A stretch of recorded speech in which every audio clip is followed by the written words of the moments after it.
In the last video, we have discussed till the third step of urea cycle, where citrulline has been converted to arginosuccinic acid by using 2-phosphate from ATP, combining with aspartic acid under the influence of arginosuccinic acid synthetase. Now, in the next step, arginosuccinic acid will be converted to arginine. This conversion will take place under the influence of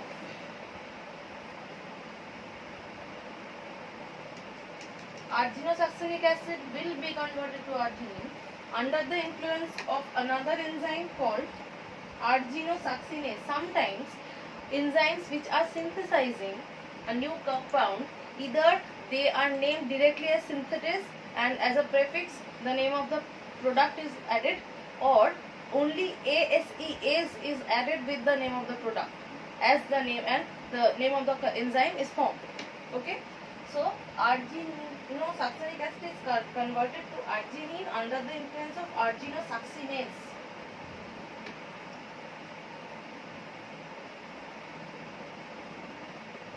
Here ASE has been added, ASEase has been added with the substrate, not the product. These are the key points you need to remember to write down the metabolic cycle with exact names, so that you get full marks, because for each wrong name, each wrong direction of arrows, marks will be deducted. Okay, so arginine is produced in, when this will happen, arginosuccinic acid will be converted to arginine under the influence of arginosuccinase. A new compound will be released as intermediate, that is fumarase.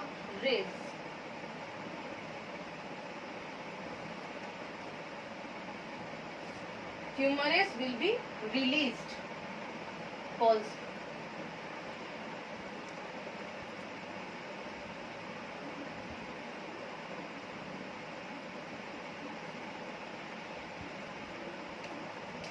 So arginine is produced and fumarase is released. The last step of urea cycle is arginine will combine with H2O and, let me do it little upwards.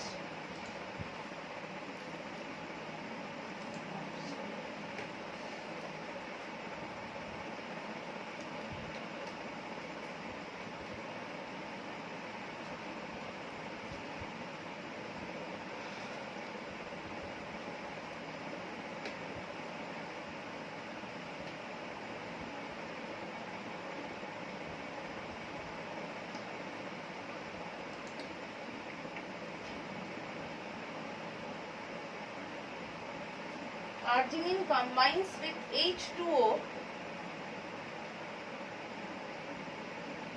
and forms urea. This is the last step of urea cycle.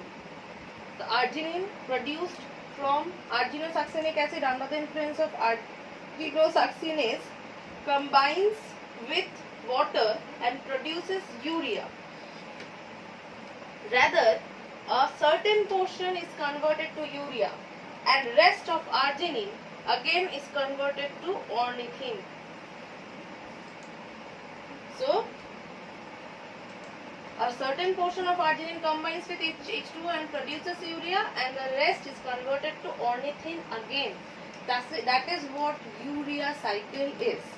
A little few steps are still remaining, but this is the main structure, or this is the main frame of urea cycle.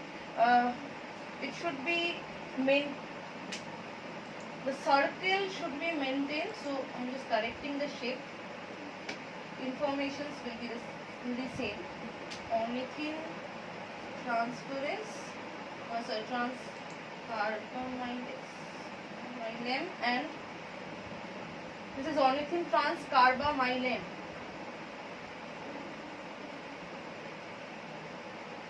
And here we have ornithine.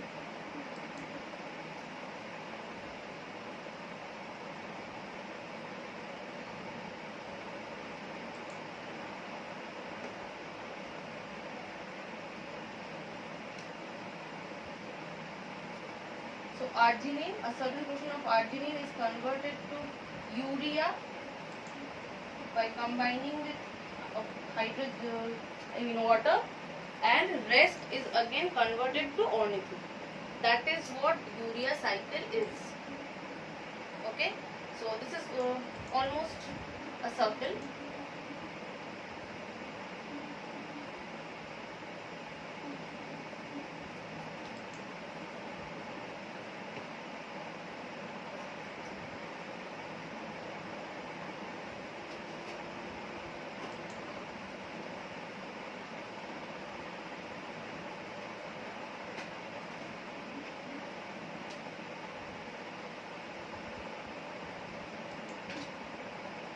This is almost a circle, and try to write down the entire pathway in a round shape. Okay, so where we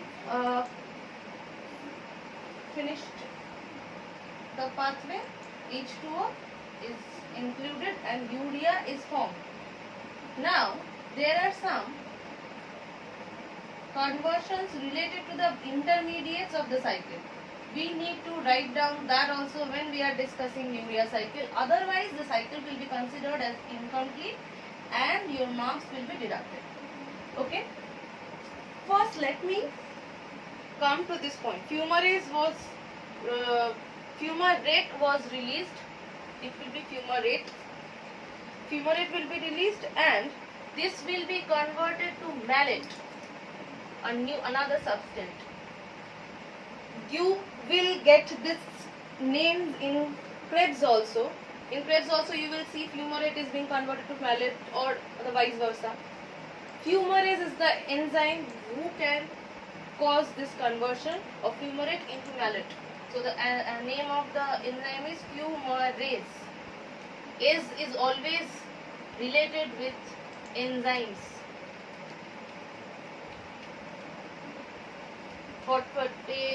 Phosphatase, carboxylase, ases are always enzymes. So fumarase in the enzymes converting fumarate to malate. Okay. Now this malate is dehydrogenated, means hydrogen will be removed. So malate will be dehydrogenated and will be converted to oxaloacetate. Okay. Let me write the name of the compound. Oxaloacetate. I will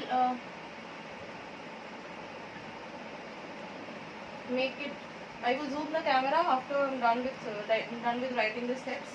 Malate is converted to oxaloacetate, and this is done by another enzyme called malate dehydrogenase. Why malate dehydrogenase? Because dehydrogenation of malate is occurring.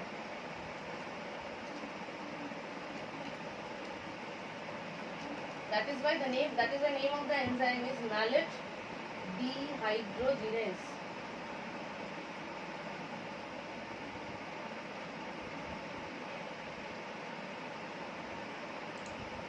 Okay. Always remember, these are the basic ground on which names of the enzymes are decided. What they are doing, what group they are working on, what they are producing, or which is the substrate which is being converted under the influence of that enzyme. These are the areas depending on which names of the enzymes are kept. So here the name of the enzyme has been decided according to its function, that is dehydrogenation. Oxaloacetate is formed.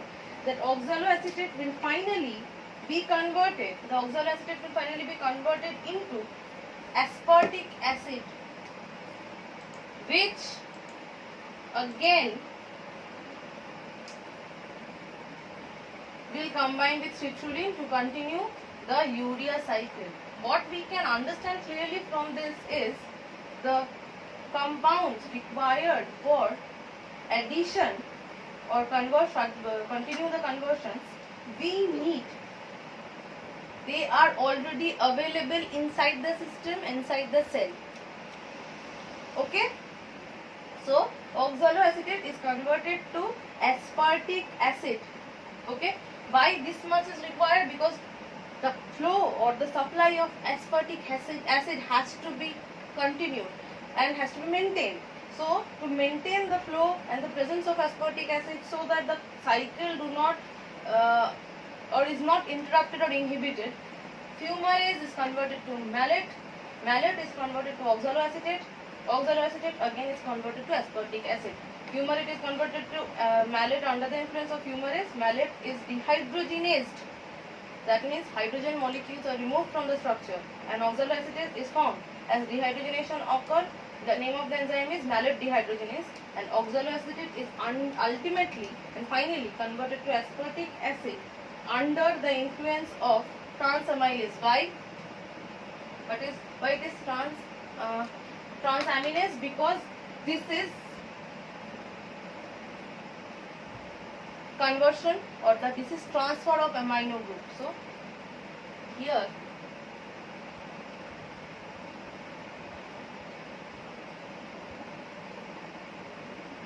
transamylase forms. Okay, so this is urea cycle. When you are writing the answer in the exam, you will give the introduction, you will write down the steps of the cycle. You don't need to explain all the steps in words or theoretically. It will be simply waste of time. That is not needed when you are answering for biochemistry. You will not get a single extra mark for explaining the steps in words again. If you don't write the steps like this and you write it down in words only, then also you will not get the full marks. You have to write it in this manner. This is the particular way for answering answers for biochemistry, and you just need to give an introduction. Okay, so I'm making the I'm just zooming the camera in so that the steps are visible to you.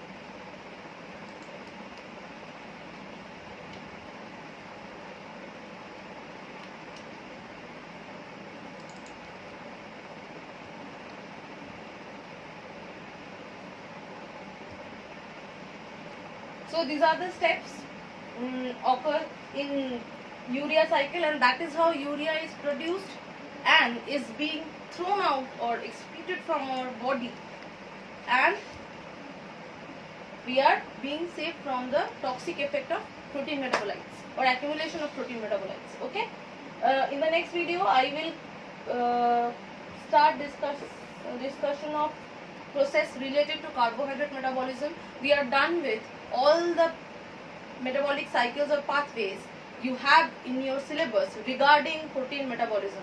So we are done with protein metabolism. From the next video I will start carbohydrate metabolism, and this carbohydrate metabolism has the maximum metabolic cycles to be studied in your syllabus. Thank you.